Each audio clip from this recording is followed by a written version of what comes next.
Yeah, good morning. Welcome back to the YouTube channel. And cameras mwanzo kabanji konse kumene muli. Ya hii tipatsanepo update pano ya airman kamene kuti mmodzi wa pilot amene analimo F-15 amene adatsala mu chikangawa cha dziko la Iran. So amene ndithu potenga ndi information amene alipo amene ndithu wapulumutsidwa ndi ma Americans. Chabwino, so aliyesa kungofosa lomwelo kuti iyeyo wapulumuka bwanji. Yeah, so anyway, nkhani zikubwera zosiyana mukudziwa kale pacha ma Americans amafuna akati akokomeze yake yawo ijaiti. Chabwino kuwina ndawina chabwino. Komano tena akati akokomeze yawo ijaiti. Okay, choyambirira pabwera information ena akuti panali gunfight, like pali kuombera ndi njani ne ndikumpulumutsa inake akati muna afuna pange film ya Hollywood. Okay. Their plane was shot down.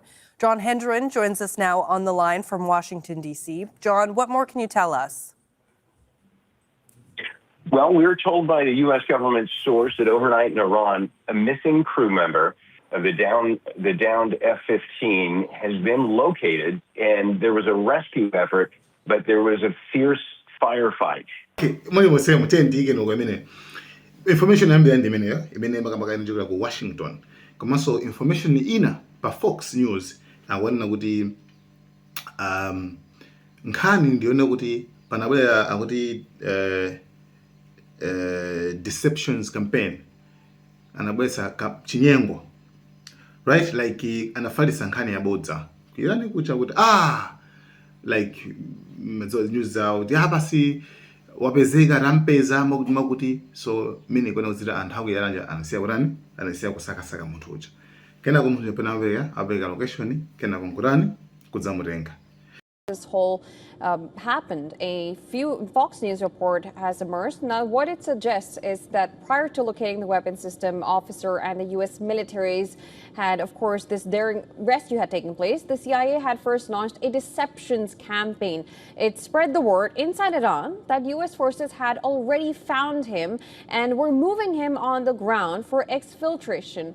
Now, this is out of the country, that is. And while the Iranians were confused and uncertain of what was happening there, the agency used its unique, exquisite capabilities to search for and find. So, mucha wanuzuri nkhani ziwiri I don't know kuti which is which for senabeze pano pa nkhani yochokera kuti dziko la Iran.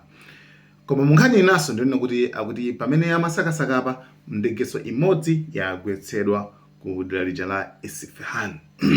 So the says it would either the true confirmation kuti zaenda bwanji. Koma chachikulu chonena kuti munthu amene ndithu wapulumuka komanso wapulumutsidwa ndi ma Americans. Muli wonse mmeza khaliramo komano tena kuti pa nkhani iyi tsopano awina. Chabwino. Then mafuna tipereke example imodzi. Muona kuti munthu uyo okay, but Trump and kuti wavulala chanchani kumano he will be fine, blah blah chakuti kumabe. What is more important is kuti wapulumutsidwa awina. Okay, so kuwina kutukunena papa temvano vene papa munthu uyu wavulala, okay, whatsoever muli mosema komanso munthu uyu wathawa amuthawitsa anthu wathawa ma Americans athawitsa munthu athawaso mundesa koma ngakhale kuti athawa ngakhale kuti asilikali wathawa athawitsa munthu koma still ife tikuwapasa credit yone kuti atanibe awina. Why awina?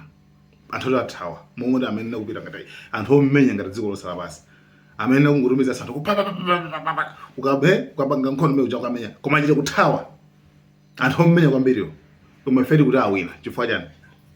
Okay, here's why. Iwo awina chifanira kuti zolinga zimene zinali apa zongopulumutsa munthu. You understand?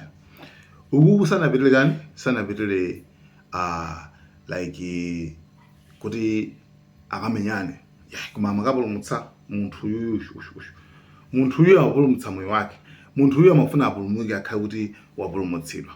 So mission yokhayi iyi kutheka kwa mission yokhayi despite kuti chani komano chifukwa chakutheka kwa mission yokhayi ndi kuti chifukwa chongothawa m'manja mwa adani awo ngati anthu aku Iran, right? Chifukwa chongopulumuka m'manja mwa adanimo imene ndi kuti awina. You understand what I mean? You understand. So example iyi ndimene mumvetse bwino. Zolinga za Iran sizinatheke. Famafuna agwire munthu uja akwanisa kutani kuthawa. Tikudziwa kale kuthawa kumasonyeza kuti munthu wathawa waluzeti.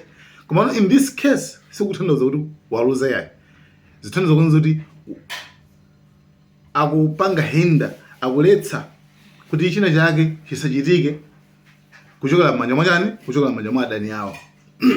So example imene the same thing makamba poyambirira pacha kuti Iran tinene kuti ikuwina. How? Chifanira kuti zofuna za Americans musanayambira sizinatheke. Panapatala mwezi number 2. Akulu ife tufuna zakuti still nkhondo yasikuthabe. Iran pena egwira pamoyo. You understand? So simunganena kuti chifukwa America yathawa ndikuti aluza. No. In this case America yawina pankhani yokhuza ndi kupulumutsa munthu uja. Timvane pamene papo. And case inayiso yonena kuti America yukanika kuthana ndi Iran, kuthana ndi zimene akufuna ku Iran kuja.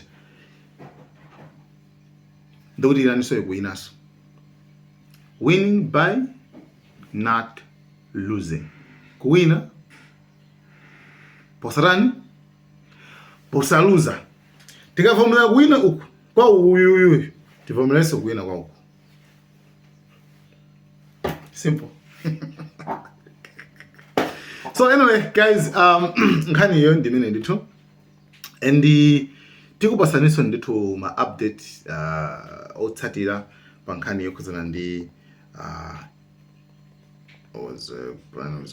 pankhani yokhuzana ndi further updates komanso information imene ingatuluke ku dziko la Iran. So guys, thank you so much. Mwawina cameras.